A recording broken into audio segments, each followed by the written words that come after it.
Eto na nga, sabi ni Sara Duterte, wala daw siyang personal na relasyon kay Ramil Madriaga. Mga kaisip, pinagkakaguluhan po. Mayora, hindi sa Sara Duterte. Pero, Sa Chapura Duterte po.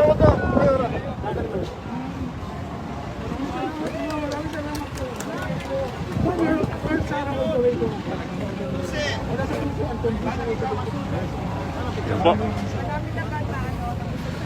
yes ma'am, marami na po. Kami nga po. Babalik ko po namin tayo sa ganyan sa tayo sa Thailand.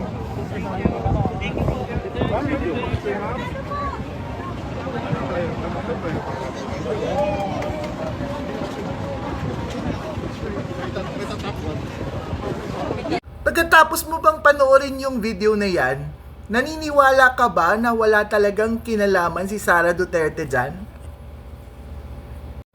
Like, comment, and share para malaman namin ang inyong komento. Abo after!